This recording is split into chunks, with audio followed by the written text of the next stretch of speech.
standout here from Labana. He has an intensity that I certainly haven't seen in recent times. Coming off maybe the most horrid loss and the most horrid performance of his career when he lost to Semi Schultz in the quarterfinals of the Grand Prix last December.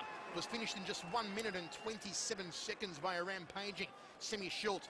It is old guard versus new guard. Tyrone Spong, only 24 years old, 12 years the younger of Jerome Labana at 36. The bookmakers have Spong as the favourite at -210, Labana at +170. This one is going to send the awesome meter over the top. Michael Chavello, Mike Kogan with you. Jerome comes out in his trademark southpaw stance. Spong will be the quicker. Jerome will have the power. Spong uses his angles so well as a very competent counter fighter, particularly with his left hook. Nice inside thigh kick from Tyrone. He's got to keep his gloves up, however. Round kick just to the forearms. Round kick to the forearms of Jerome. You know, Jerome's got these steel pins inserted in his left arm, which was broken by Tyrone's trainer, Ernesto Hoost, at the Grand Prix in 2002, and Jerome was only about 90 seconds away from winning the Grand Prix until Ernesto shattered his forearm. Jerome looking pretty up to par here in the speed department also. I mean, he's there tit for tat with Tyrone.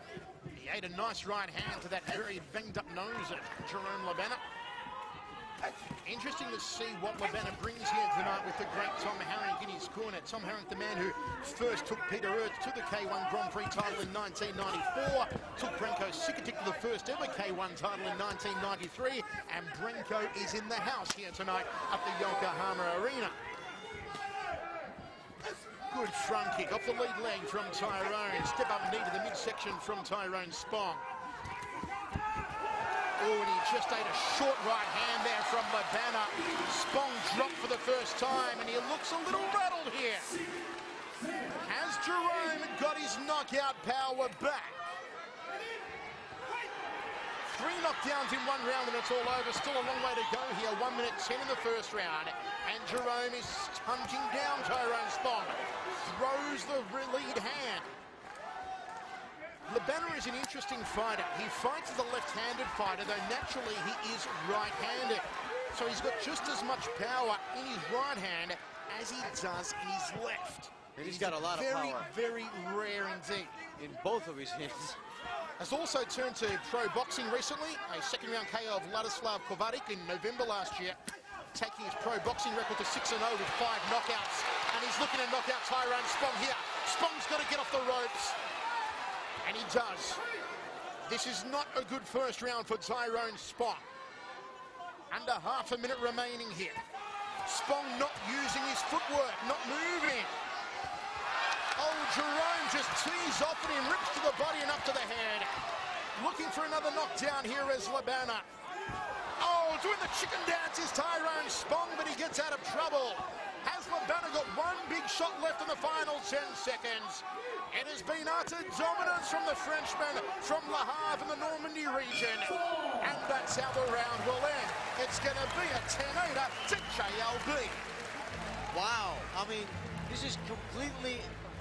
Here to Tyrone Spong in the corner. Spong has got to move. He cannot remain a stagnant target.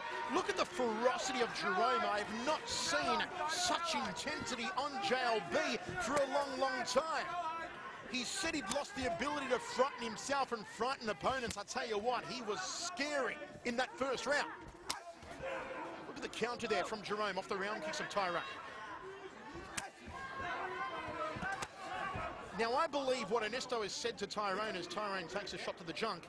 Ernesto said, let's attack that left arm that I broke in 2002, because Tyrone has come out slinging the back leg to that reputedly fragile left arm of JLB. Yeah, which, what was it, 2 GPs ago, maybe 2008 it was, that he re-injured. Has a 6-10 overall record competing in those 11 Grand Prix, and as I said earlier, coming off the worst performance of his career, I feel, against Semi Schultz last December, lasting only 1 minute and 27 seconds. Which I think we both agreed on that fight. He just didn't want to fight. You know, he just pretty much showed up to just get in the ring. But now we're seeing a completely resurgence of GLB. Somebody who's hungry. Like, you know, he's like, hey, I still can do this. Step up knee from Tyrone, doubles up to it. Second one caught JLB on the sternum and planted him momentarily in the blue corner. JLB now drifts back to centre ring, hooks him off that right hand. That was nicely done from Jerome, showing the speed over Tyrone Spong, which is very surprising. Jumping knee from Tyrone, shrugs him off. No knockdown though. Tyrone not prepared to lay down here, not prepared to go quietly into the night as he counters with that beautiful left hook I told you about earlier on. Has JLB slowed a little here? Tyrone checks the low kick. 1 minute 38 remaining in the second. Good parry of the round kick there from Tyrone.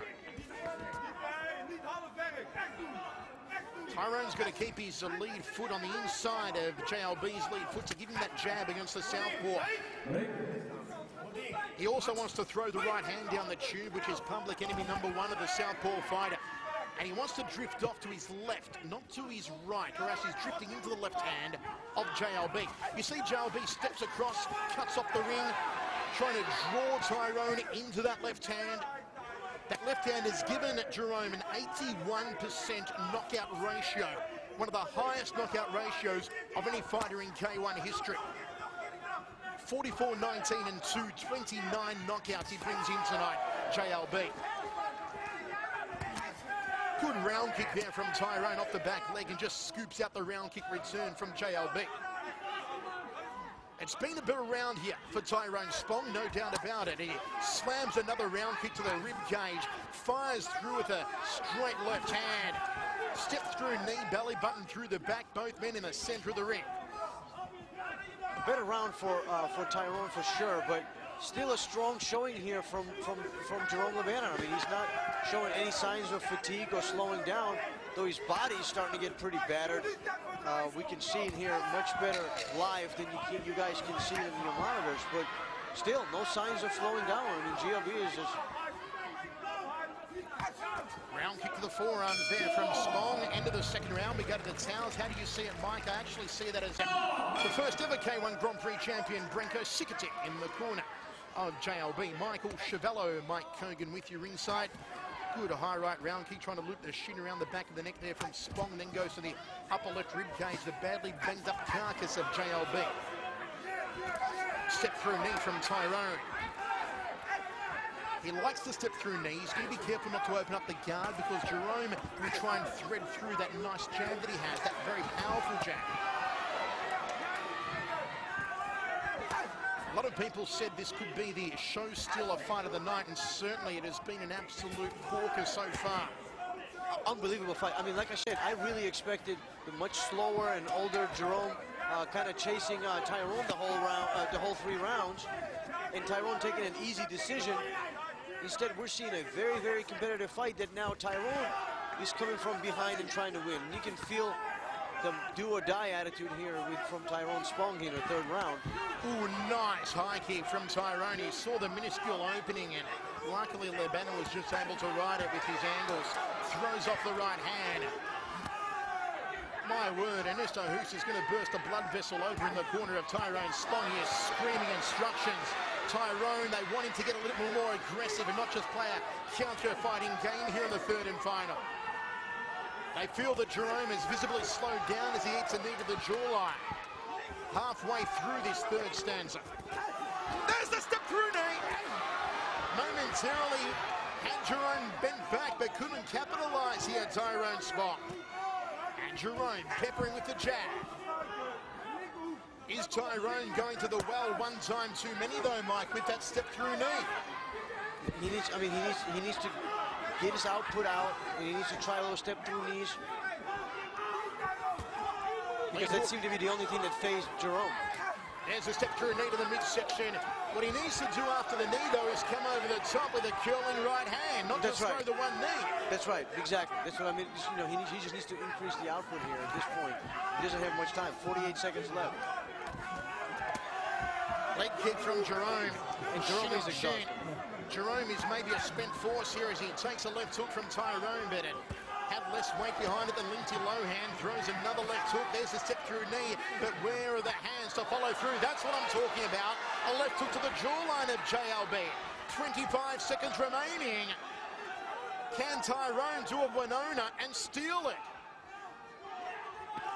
Outside thigh kick from Jerome.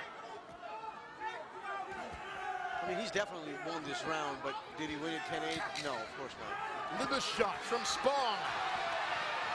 Tyrone's going to stamp the authority on the round here. Throws a knee and a front kick to the midsection. Tries to fold him in half like an accordion. Both men pump their fists into the air, and it's going to come down to the judges. Once again, first round was 10-8. Laban. The second round, but definitely not enough to win this fight. Jerome takes the first judge. Jerome takes the decision here. The reinvention of Jerome Labana has begun. His first victory under the new can with the great Tom Herring, Broncos ticketing.